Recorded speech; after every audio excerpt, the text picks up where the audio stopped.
were so nice.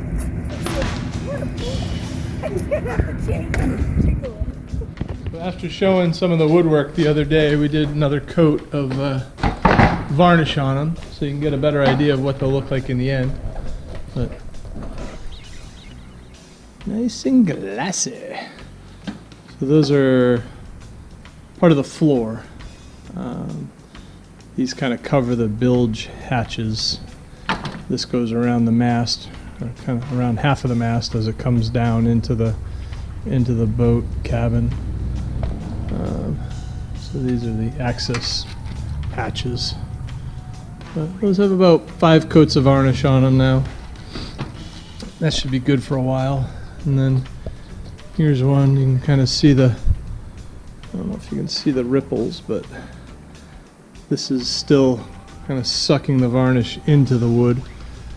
So this will take another coat or two. Yeah, you can see there where it kind of has it's sucked in, so you can still see the wood grain. So another coat or two of sanding and then filling it, and it'll get glassy like that. I didn't give you a tour last time of the interior. Come down in and kind of see the beds there. So this one actually slides out quite a bit. It makes a good sized bed there. And then these are the bilge hatches that just showed you are completely redone. You can see the difference in how bright those are compared to what the floor looks like now. There's a lot of sanding to go.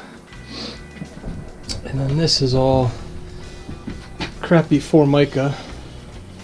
So we're going to actually either peel that off or cover it. And then we'll do something a little more modern, kind of brighten the boat up. Sometimes all the woodwork can just get really dark. So we want to brighten it up in here. But the main issue today is these hatches. So you can see here where over the years the water has been coming in, and it's got pretty cruddy here. So we're going to rebed these. So we're going to have to, I already pulled all the screws out, and we're going to have to pull the hatches out completely, sand them down, refinish them, and then put new bedding compound. The problem is when they did these, but the last person who did them, much like the chain plates I showed you before, they just put a crap load of caulking in.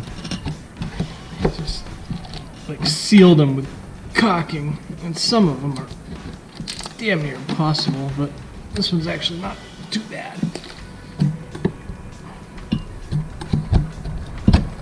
Problem is they're made out of aluminum, so ideally you don't want to bend the aluminum frame. Then you'll have to redo the whole thing after.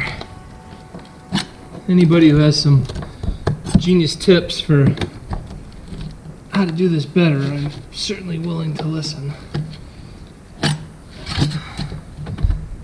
Unfortunately, I think it's just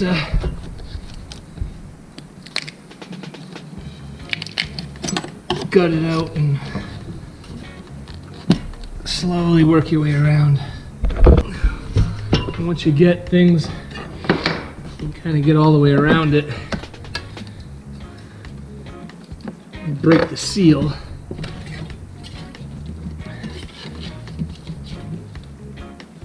Eventually it'll just pop off.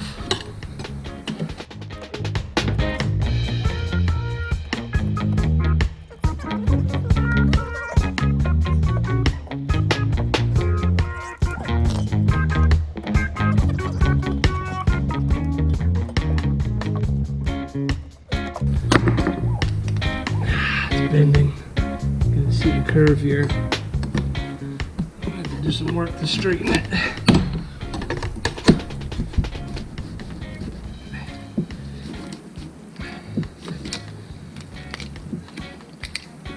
This is actually one of the worst ones. Wow. The last one was harder to get off, but didn't bend nearly as much. I don't know if that means this one's weaker. Ah! I guess so. God bless it.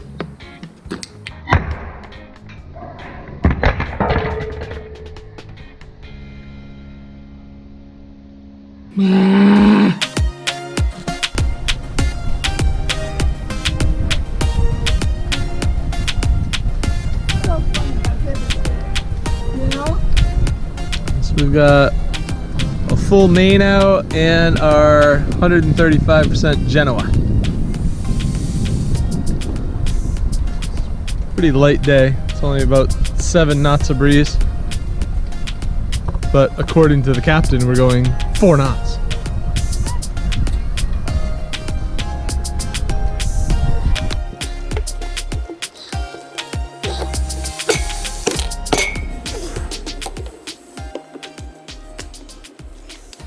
It's the first one that's done any of this. So I think what we're gonna find is that this one's got a lot of rot. None of the other ones have broke, and they really haven't bent that much either. So I think this one's probably got a whole bunch of corrosion. Yeah, you kind of see. The one thing you can see is just they just put tons and tons of silicone in there. This whole thing is silicone, and it's just. What a nightmare. I mean, just take the time and do it right. God.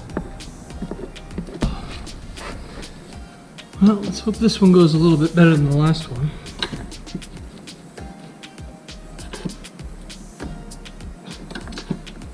Not looking like it so far.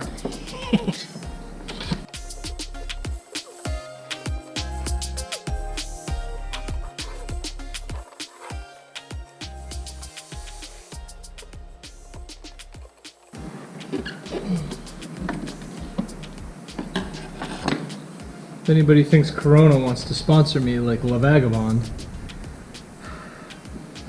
I would welcome it, because I could use the money for this project.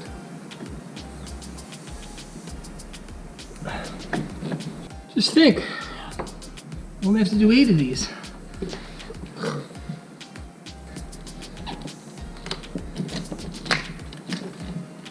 It's the best part of the YouTube channel is I got somebody to talk to. I'm trying not to swear too much.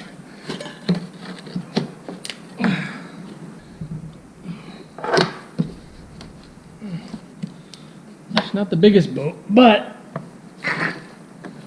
it's still about 10 feet above the concrete floor.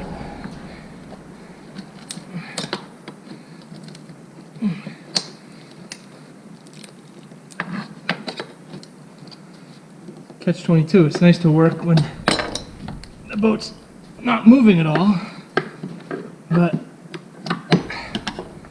feels a lot better to know you'd fall into water if you fell off the side.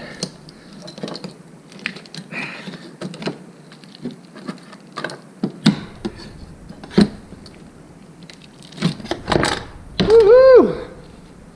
One piece. So, take a bunch of scraping to get all that crap out, but that is progress. If I turned now, I'd go aim right towards the fours, the skinny 4. So we don't want that. You can see, because you can see the last tack. Mm-hmm. You can kind of see the angle we were at. So you know, just shifting a little bit. So you can see that. I feel like it's coming out here. Here's where we're trying to avoid. I can actually ride the tack to like here. Don't you think? We could go right past it. I would say so. Okay.